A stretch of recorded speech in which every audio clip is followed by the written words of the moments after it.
guerre. Des fascistes me font une petite leçon de racisme. Excusez-moi, une immense leçon de racisme. Il est vrai, mon facho, il est vrai, 100% français. Venez goûter le facho nouveau goût de Beaujolais. Avec un bon petit cas, mon père, que président. Vous me direz que c'est pas Le Pen d'en parler, ou que l'on parle assez souvent de lui.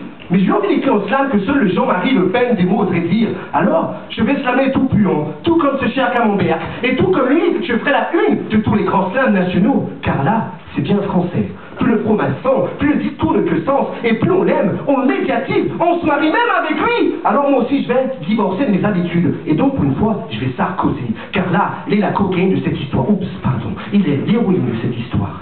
Il n'est pas à son origine, mais fait partie des artisans de sa mémoire, à cause d'une rencontre, la rencontre partisane de deux de ses partisans, deux cons qu'il adore ajouter, deux compagnons de fortune qui le soutiennent, et moi le con plaisant. Cela a donné un rendez-vous galant au sommet du magasin pour parler de Grenelle de l'environnement.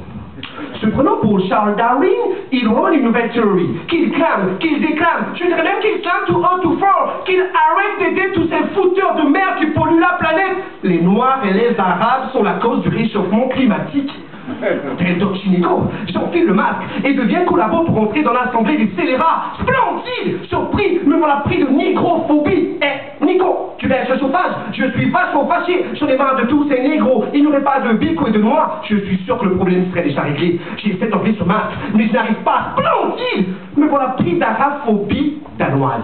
Quelle est aussi cette folle névrotique avec sa culotte jusque sur les oreilles? Elle présente déjà le journal télévisé, elle n'est pas contente. Il manquerait plus que ça arrive chez nous. Une asthma, voilà, je n'en veux pas. Oui, mais non, on a Rachida, Ramaya, mais ce n'est pas pareil, tu comprends? Elles se sont dévoilées pour passer à la télé.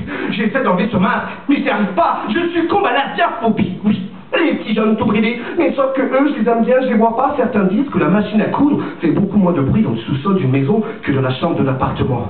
Splendide. Je parviens enfin à mes fins, et je lève ce masque de collabo.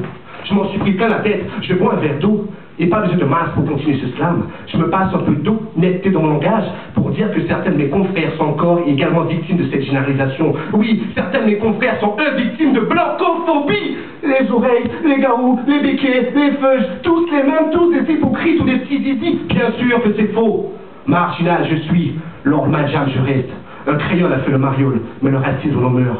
Nous sommes tous repérables et identifiables par rapport à notre couleur ou notre religion. Mais tant que l'acte de l'homme sera jugé par légion à cause d'une couleur ou d'une religion, l'odeur de sainteté ne lui fera jamais honneur. L'acte d'aujourd'hui, c'est la conséquence de demain. Merci. Bien.